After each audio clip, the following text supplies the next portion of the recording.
अब सबको लग रहा है कि ईरान बहुत ही ज्यादा भारी पड़ रहा है। अमेरिका बुरे तरीके से हार रहा है। पूरी दुनिया को, अमेरिका के लोगों को और यहां तक कि अमेरिका की मिलिट्री को भी अब लग रहा है कि हम फिजूल में मर रहे हैं क्योंकि हम ये जंग हार रहे हैं। अब ऐसा क्यों? क्योंकि ईरान ने तो एक हॉलीवुड मूवी ही रियल लाइफ में बना दी। सबसे पहले ईरान पे अटैक करने के लिए गया F-15E को ईरान के एयर डिफेंस सिस्टम ने उड़ा दिया। अमेरिका ने कहा कोई जहाज नहीं गिरा, ईरान झूठ बोल रहा है। उसके बाद कुछ ही घंटे के अंदर स्ट्रेट ऑफ हॉर्मुज में अमेरिका के एक A-10 वॉरथॉग को गिरा दिया गया। यानी ये एक और फाइटर प्लेन है जिसे ईरान के एयर डिफेंस सिस्टम ने गिरा दिया। अमेरिका ने कहा नहीं, कोई जहाज नहीं गिरा। उसके आधे घंटे बाद ही अमेरिका ने कहा कि जो स्ट्रेट ऑफ हॉर्मुज में ईरान ने जहाज गिराया उसका जो पायलट था उसको हमने रेस्क्यू कर लिया है। अब ये खबर चल ही रही थी कि अमेरिका ने बोला F-15E जो है उसको गिराया गया है और हमने रेस्क्यू ऑपरेशन शुरू किया है उसके पायलट्स को बचाने के लिए। रेस्क्यू ऑपरेशन जैसे शुरू हुआ उसके कुछ टाइम बाद अमेरिका ने कहा कि हमने एक पायलट को रेस्क्यू किया। ईरान ने कहा क्या झूठ बोल रहे हो, एक पायलट को तो हमने ऑलरेडी कैप्चर किया है। लेकिन ईरान ने दूसरे पायलट को सर्च करने के लिए एक रिवॉर्ड रखा। उन्होंने कहा कि जो कोई भी पायलट को ढूंढेगा उसको एक बहुत ही मोटी रकम दी जाएगी। अब इससे क्या हुआ कि लोकल्स निकल गए, जो जहां पे था वो निकल गया पायलट को ढूंढने के लिए। अब ईरान में ना सिर्फ अमेरिका सर्च ऑपरेशन कर रहा है बल्कि ईरान के लोकल लोग भी सर्च ऑपरेशन कर रहे हैं, पायलट को ढूंढ रहे हैं। अब सर्च ऑपरेशन के दौरान अमेरिका 2 ब्लैक हॉक्स को भेजता है रेस्क्यू ऑपरेशन में। जैसे ही अमेरिका के 2 ब्लैक हॉक्स को देखा जाता है तो लोकल्स और पुलिस मिलकर उन पे फायर करते हैं। कुछ टाइम बाद ही अमेरिका कहता है कि एक ब्लैक हॉक हेलीकॉप्टर गिर गया है, उसे तबाह कर दिया गया है। और ये खबर चल ही रही होती है कि कुछ टाइम बाद अमेरिका कहता है कि दूसरा हेलीकॉप्टर भी गिरा दिया गया है।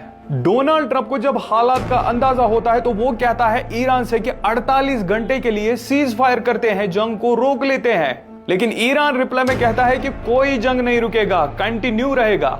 इसके बाद एक और बयान डोनाल्ड ट्रंप का आता है। डोनाल्ड ट्रंप कहता है कि अगर जहाज गिरे भी लेकिन फिर भी हमारी बातचीत चल रही है। लेकिन ईरान कहता है कि कोई बातचीत नहीं चल रही है, ये बंदा झूठ बोल रहा है। अमेरिका के मिलिट्री जनरल्स भी कहते हैं कि नहीं भाई, हम ये वॉर हार रहे हैं, हमारा बहुत ज्यादा नुकसान हो रहा है, हमारे जहाज भी गिर रहे हैं, हमारे फौजी भी मर रहे हैं। लेकिन डोनाल्ड ट्रंप और जो डिपार्टमेंट ऑफ वॉर है वो क्या करता है, इन जनरल्स को ही दफा कर देता है। ये कहता है कि नहीं, हमें ये नहीं सुनना कि हम ये जंग हार रहे हैं।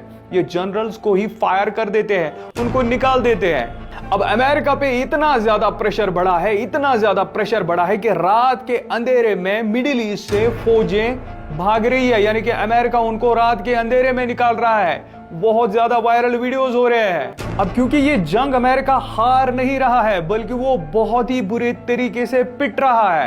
अब अमेरिका इतना ज्यादा परेशान है कि अगर S-400 भी इन जहाजों को नहीं गिरा सकता तो ईरान के पास कौन सा एयर डिफेंस सिस्टम है जो इतने खतरनाक जहाजों को गिरा रहा है। भाई अब इंटरनेट पे एक चीज बहुत ही ज्यादा वायरल हो रही है कि अमेरिका जल्दी एक मूवी रिलीज करेगा, Black Hawk down 2। Black Hawk down तो ऑलरेडी दुनिया ने देखी, अब ब्लैक हॉक डाउन 2 आ रही है जो ईरान रियल लाइफ में बना रहा है और अमेरिका इसे हॉलीवुड में बनाएगा।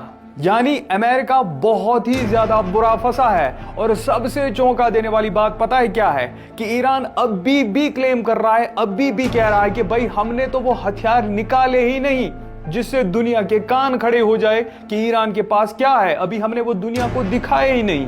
भाई अब दुनिया में बहुत ही ज्यादा ईरान वायरल हो रहा है। अमेरिका का प्रेसिडेंट डोनाल्ड ट्रंप अब खुद कहता है कि हमारी जंग एक पावरफुल ताकतवर कंट्री से हो रही है। अब आगे ईरान क्या करने वाला है वो तो देखने वाली बात होगी।